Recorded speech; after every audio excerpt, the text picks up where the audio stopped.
कानपुर, उत्तर प्रदेश चंद्रशेखर आजाद जन कल्याण समिति द्वारा अमर शहीद भगवती चरण वोहरा के बलिदान दिवस पर पुष्पांजलि कार्यक्रम का आयोजन आजाद वाटिका, चंद्रशेखर आजाद चौराहा में आयोजित किया गया। कार्यकर्ताओं ने भगवती चरण वोहरा के चित्र पर पुष्प अर्पित कर उन्हें नमन किया। कार्यक्रम की अध्यक्षता करते हुए सर्वेश कुमार पांडेय निन्नी ने कहा कि वोहरा क्रांतिकारी दल के commander in chief Chandrashekhar Azad के अति विश्वसनीय साथी थे, जो दल के सभी वैचारिक कार्यों का संचालन करते थे। उनकी पत्नी दुर्गा भाभी भी क्रांतिकारी थी। निन्नी पांडेय ने बताया कि भगत सिंह को जेल से छुड़ाने के लिए किए जाने वाले बमों का परीक्षण पंजाब में सतलुज नदी के पास जंगल में करते हुए वोहरा गंभीर रूप से घायल होकर शहीद हो गए थे। घायल अवस्था में उन्होंने आजाद से कहा था, अपनी योजना को जरूर पूरा करें, मेरी चिंता न करें। उस समय आजाद ने कहा था, मैं जीवन पर्यंत दुर्गा भाभी व पुत्र सची की देखभाल करूंगा। तभी वोहरा ने अंतिम सांस ली। आज उनकी कुर्बानी को भुला दिया गया, जिनकी शहादत से नेता सत्ता का भोग कर रहे हैं। उनका त्याग और बलिदान देश सदैव याद रखेगा। समिति ने कानपुर नगर में शहीद शोध संस्थान बनाने की मांग की। शहीद की स्मृति में आंवला और बेल का पेड़ लगाया गया।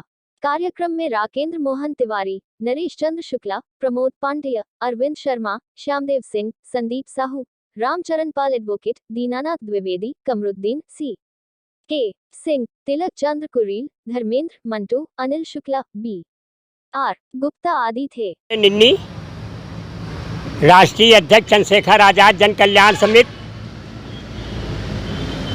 और आज महान क्रांतिकारी हिंदुस्तान जनतांत्रिक समाजवादी सेना के अद्वितीय वैचारिक सक्रिय कार्यकर्ता अमर शहीद भगवती चरण वोहरा के बलिदान दिवस पर आज़ाद पार्क का चंद्रशेखर आजाद चौराहा क्षेत्र के नीचे वृक्षारोपण कार्यक्रम, जिसमें बेल का पेड़ और आंवले का पेड़ और 2 अन्य पेड़ लगाए गए और भगवती चरण वोहरा की स्मृति को जिंदा रखने के लिए इन पेड़ों को लगाया गया है, ताकि एक तरफ जहां शहीदों को श्रद्धांजलि दी जाए, वहीं समाज में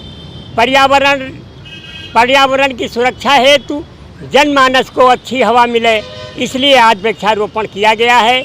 भगवती चरण वोहरा महान क्रांतिकारी थे। चंद्रशेखर आजाद भगत सिंह के अद्वितीय साथी थे और विश्वास पात्र साथी थे। जिस समय 1928-29 को भगत सिंह को जेल से छुड़ाने की योजना बनी, तो उसमें बमों का इस्तेमाल किए जाना था। ये हुआ कि बम का परीक्षण कौन करे, तो भगवती चरण वोहरा और उनके साथ एक सुखदेव को भेजा गया। वहाँ पर उन्होंने सतलुज नदी के पास जंगल में पंजाब में जब बम का परीक्षण किया, तो जैसे उसकी कैप निकाली तो उसके हाथ में ही वो बम फूट गया, जिससे उनके चिथड़े उड़ गए। तुरंत आज़ाद को मालूम हुआ। आज़ाद तुरंत वहाँ पहुँचे। आज़ाद ने पहुँच के अपने धोती फाड़ी, आधी धोती उनको खून रोका और रोकने के बाद उनकी सांसें चल रही थीं। आज़ाद ने कहा कि भगवती, आज हमें इतना बड़ा दुख हुआ है, ये दुख हमको ज़िंदगी में कभी नहीं हुआ है।